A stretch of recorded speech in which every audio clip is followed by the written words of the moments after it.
Somewhere near the international date line, in a stretch of ocean so remote that most maps barely bother to name it, something began to turn. It did not look like much at first. A patch of disturbed weather, a swirl of clouds too disorganized to alarm anyone, drifting over water that was quietly running hotter than it should. Meteorologists clocked it, filed it, moved on. Nobody watching that first satellite loop on July 26th could have predicted what was coming. Within 24 hours, it had a name.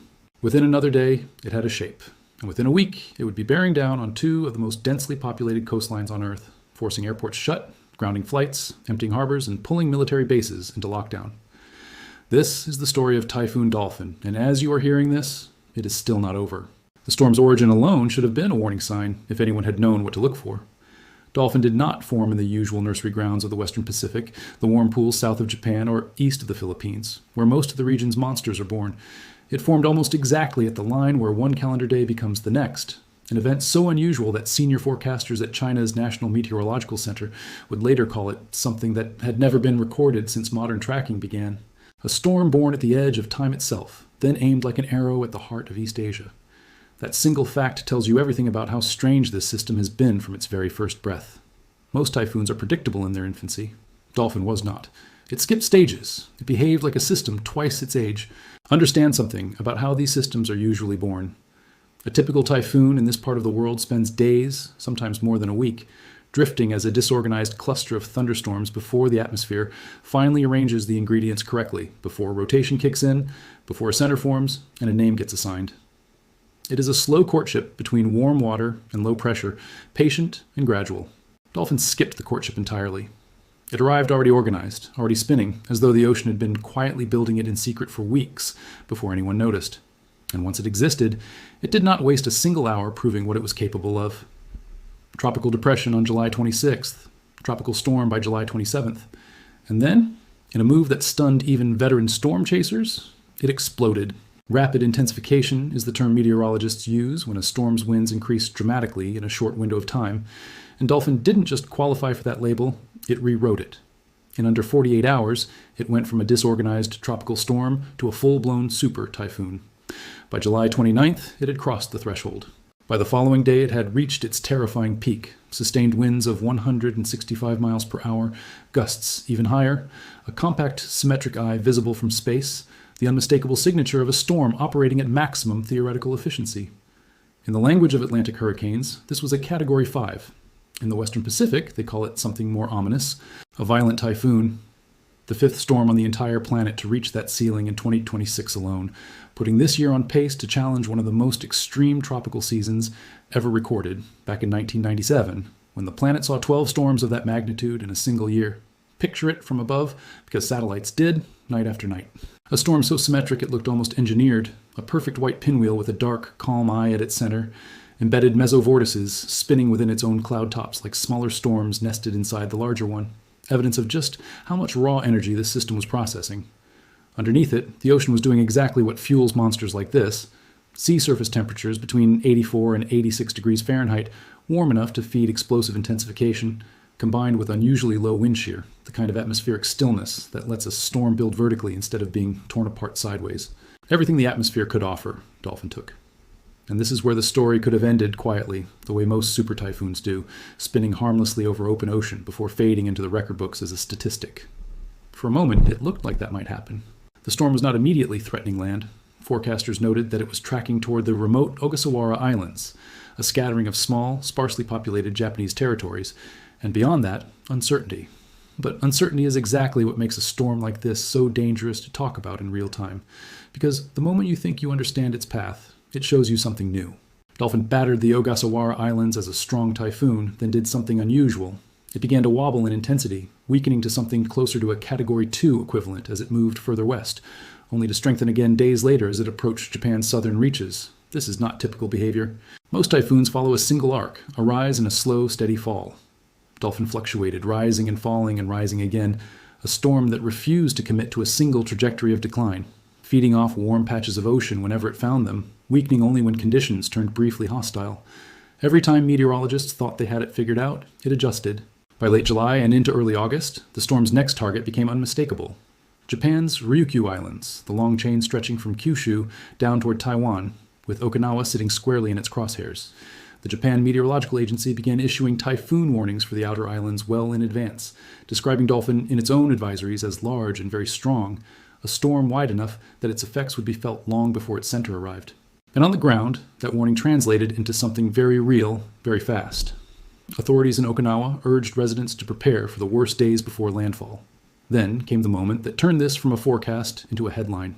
A tropical cyclone condition of readiness emergency, raised by United States military installations on the island, an alert level serious enough that personnel at bases, including Kadena, were ordered to stay indoors, all non-essential movement halted. The kind of order that only comes out when commanders believe lives are genuinely at risk. Think about what that order actually means in practice. This is not a base issuing a mild suggestion to be cautious. A tropical cyclone condition of readiness. Emergency is one of the most severe alert levels the American military uses anywhere in the world. A designation reserved for situations where commanders judge that stepping outside is itself a life-threatening act. Thousands of service members and their families, on an island already carrying decades of geopolitical weight, suddenly found themselves confined to their quarters, watching windows rattle, listening to a storm that had traveled thousands of kilometers across open ocean just to arrive at their doorstep at nearly its full strength. Video began pouring out of Amami, one of the islands in Dolphin's direct path, showing wind howling through streets, trees bent sideways, palm fronds torn loose and flung through the air like debris in a war zone. Okinawa's main airport, one of the busiest transit hubs in the region, shut its doors entirely. Every flight in, every flight out, grounded. Thousands of travelers stranded overnight, watching departure boards fill with the word canceled over and over while outside the terminal windows the storm tore across the tarmac. Reports confirmed injuries on the ground. 5 people hurt as the storm's outer bands lashed the islands. A grim but almost inevitable toll for a system of this scale making direct contact with populated land. Small numbers on a page, perhaps, but each one representing a person who stepped outside at the wrong moment, or stood near the wrong window, or simply happened to be in the path of debris hurled by wind gusts strong enough to strip branches clean off mature trees. And Okinawa is not unfamiliar with typhoons.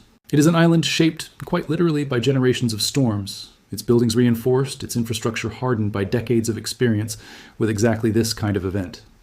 If a storm this strong could still ground every flight, shutter the main airport, injure residents, and force an entire American military installation into lockdown on an island.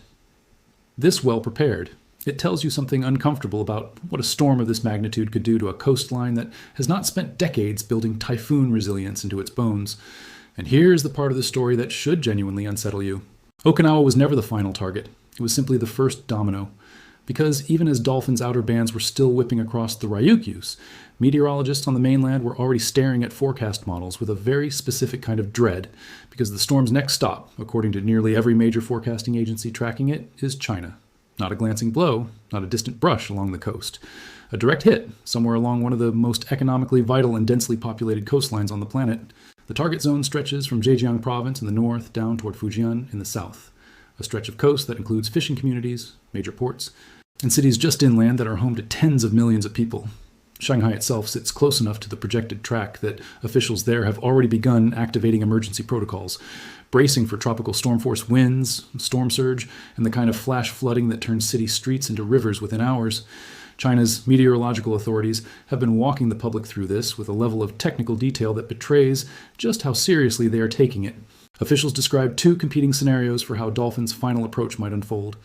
In the first, the storm makes a relatively direct run at the coast, crossing the East China Sea, weakening only slightly, and slamming into the region around the Yangtze River estuary in Zhejiang province, bringing the earliest possible landfall and, critically, the strongest possible intensity, strong winds and torrential rainfall hitting Zhejiang, Shanghai, Jiangxi, and Anhui almost simultaneously. In the second scenario, the storm curves northward while still offshore, tracking along the coast before making landfall further north, somewhere between Jiangsu and the Shandong Peninsula, arriving a day or 2 later, but spreading its rainfall across an even wider stretch of eastern and northern China. Either way, the outcome is the same story with a different geography. Heavy rain, damaging wind, millions of people in the direct path. International forecasters have largely echoed this framing, even as their exact numbers diverge slightly from China's own models, which is itself part of what makes tracking a storm like this so tense in real time.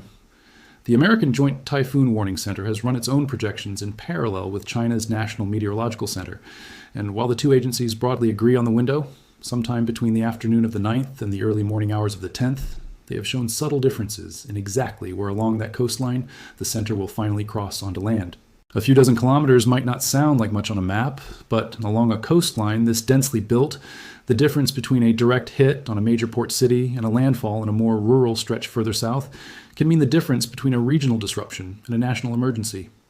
Even the United States diplomatic mission in China has been issuing its own alerts to citizens in the region, placing the expected window of landfall between August 9th and 10th, between the consular districts of Shanghai and Guangzhou, a rare moment where weather forecasting and international diplomacy intersect directly. As the days ticked by, the picture sharpened, and sharpening did nothing to ease the anxiety. The latest guidance from China's National Meteorological Center places landfall most likely along the coast between Zhoushan City in Zhejiang Province and Fuding City in Fujian, expected sometime between the afternoon and evening hours as the weekend turns into the new week.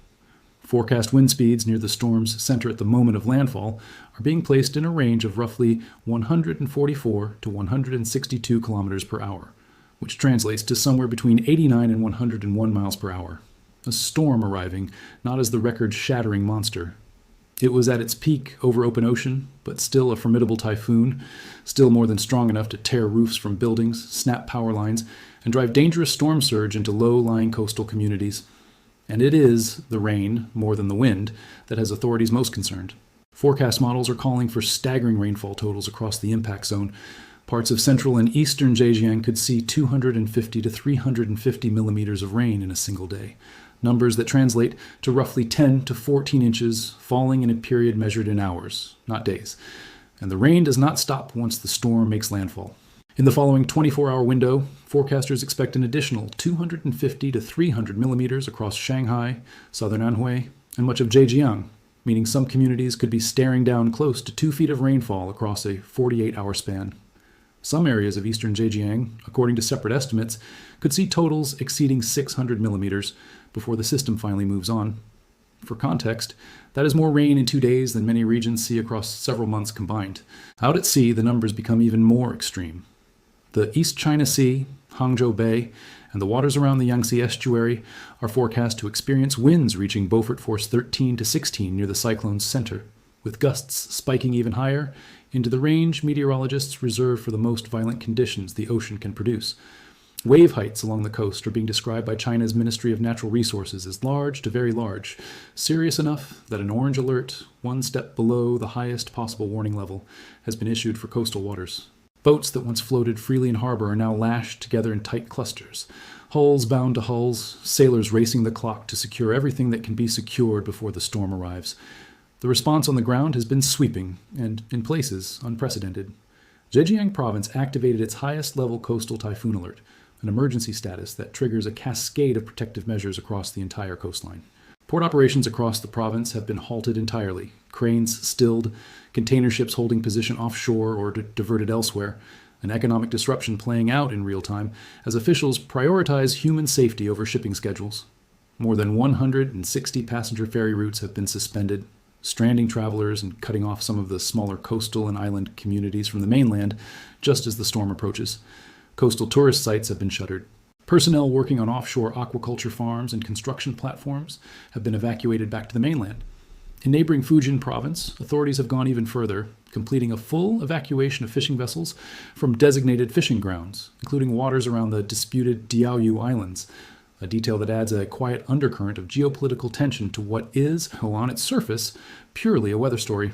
Step back far enough, and this response starts to look less like a single province reacting to a single storm and more like an entire national machine shifting into motion. Multiple government departments have activated coordinated emergency measures simultaneously, an effort that spans meteorological monitoring, water resource management, maritime safety, and civil defense, all working from the same shared set of forecasts. China's Ministry of Water Resources flagged the potential for this storm to affect the country as early as the end of July, warning even then of significant rises across the Pearl, Yangtze, and Yellow River basins, along with the Taihu Lake region and parts of Yunnan, long before the storm's final track towards Zhejiang and Fujian had become clear. That is the unglamorous, procedural side of disaster response, the quiet work of pre-positioning resources, checking flood defenses, and modeling river levels days or weeks before a storm ever makes headlines, and it has been running in the background of this story since before most people outside the region had ever heard Dolphin's name. It is worth pausing on what a storm surge of this magnitude actually does to a modern coastal city, because the phrase itself can sound almost abstract until you picture it happening. Along low-lying stretches of coastline, storm surge is simply seawater pushed inland by the storm's own wind field, rising over seawalls, flooding streets that were dry an hour earlier, submerging parked cars, cutting off entire neighborhoods that suddenly find themselves surrounded by water where pavement used to be. Combine that surge with rainfall totals measured not in inches but in feet, falling over a period of hours rather than days, and you get the two compounding threats that coastal emergency planners fear most.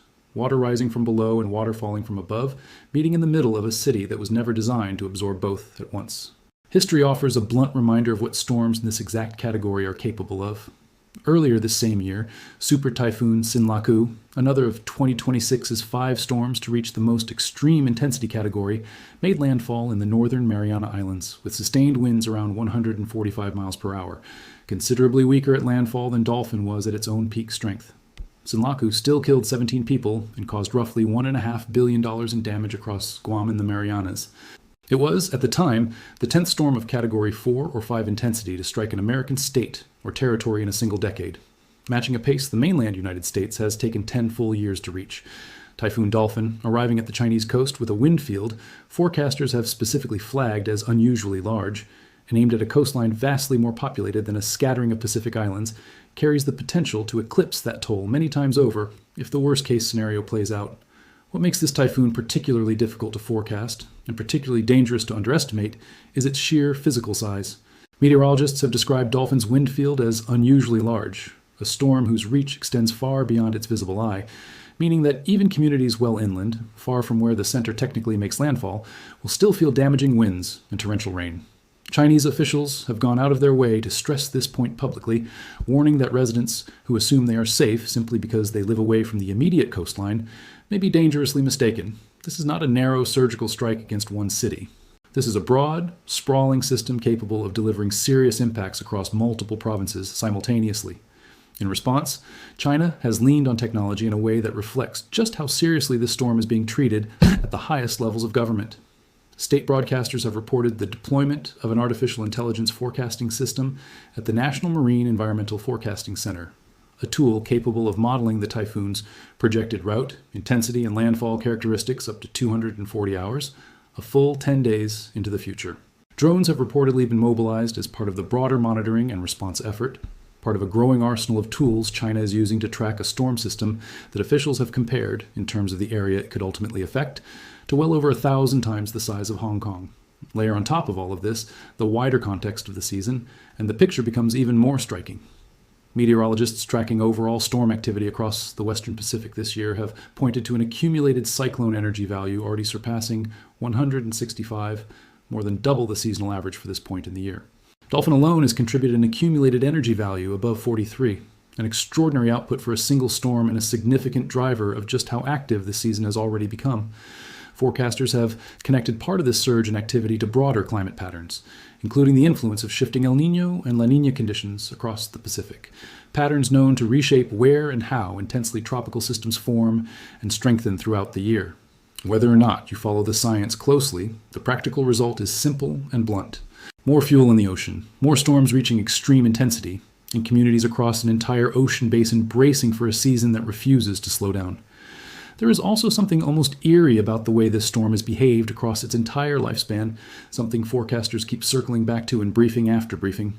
Its unusual point of origin, near the international dateline, its explosive, textbook-perfect rapid intensification, its strange pattern of weakening and re-strengthening as it crossed thousands of kilometers of open ocean, its enormous physical size. Its long, drawn-out journey, stretching across more than 2 weeks from first formation to eventual landfall, far longer than the typical lifespan of a system this powerful. One senior Chinese forecaster described Dolphin's combination of traits, distant origin, long lifespan, oversized circulation, and repeated intensity swings as something that has essentially never been observed together in a single storm since modern meteorological records began. When the people whose entire job is measuring and predicting these systems start reaching for words like unprecedented and exceptionally rare, that is usually the moment worth paying the closest attention to. As of the most recent updates, Dolphin remains a very strong typhoon churning across the waters south of Japan, its outer bands still lashing the remote southern islands even as its core continues its slow, deliberate march toward the Chinese mainland.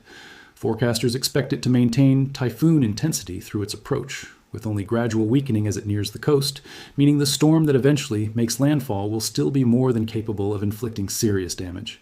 Once it does come ashore, both Chinese and international forecasting agencies expect relatively rapid weakening as it moves inland, the system losing access to the warm ocean water that has fueled it for more than 2 weeks. But rapid weakening does not mean the danger ends the moment the eye crosses the coastline. Forecasters have warned that after landfall, Dolphin's remnants could linger over southern China for several additional days or curve northward and interact with a separate weather system moving through, a combination that could extend the threat of heavy rainfall and flooding across an even wider stretch of eastern and northern China long after the storm itself has technically dissipated.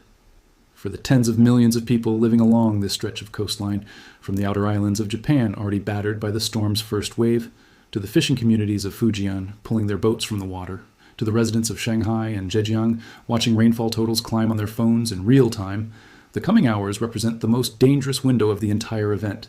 Emergency shelters have opened. Evacuation orders have gone out in vulnerable coastal zones. Schools and businesses across the projected landfall area are expected to close as the storm approaches, and officials have repeatedly urged residents in flood-prone or low-lying areas not to wait until the last possible moment to move to safety, because once winds reach a certain threshold, evacuation itself becomes dangerous, and the choice to shelter in place stops being a choice at all. What happens in the next 48 hours will determine how this story is ultimately remembered, whether Dolphin becomes a serious but manageable weather event that tested emergency systems and came and went, or something far more catastrophic. A storm whose name ends up permanently retired from future typhoon lists because of the scale of destruction and loss of life it left behind. The forecasts, as detailed and technologically advanced as they now are, still carry real uncertainty, and that uncertainty is precisely what makes a storm like this so difficult to sit with. Meteorologists can model wind speeds and rainfall totals with impressive precision, but they cannot yet tell you exactly which neighborhoods will flood, which seawalls will hold, which communities will wake up on the other side of this storm largely unscathed, and which will not. There is a particular kind of dread that settles over a coastline in these final hours before landfall, one that anyone who has lived through a major storm will recognize immediately. The frantic preparation is finished. The shelves at local shops have been stripped of bottled water and instant noodles. The last ferry has already sailed. The last flight has already been canceled or diverted. And now there is nothing left to do but wait, watching a spinning white mass on a screen inch closer and closer to a coastline dotted with the small red pins that mark home. Fishermen who spent the last 2 days lashing their boats together in harbor now stand on the shore looking out at empty water, the vessels that represent their entire livelihood bobbing together in the gray light, hoping the ropes hold.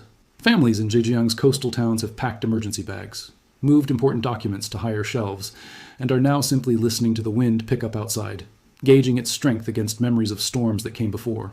That is the part of a story like this that satellite imagery and wind speed forecasts can never fully capture.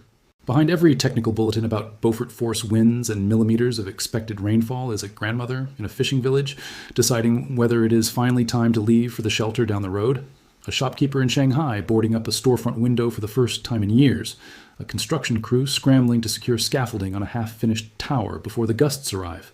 Multiply that by the tens of millions of people living across the provinces now under emergency alert, and the true scale of what is unfolding along this coastline starts to come into focus, not as a single weather event, but as an entire region collectively holding its breath.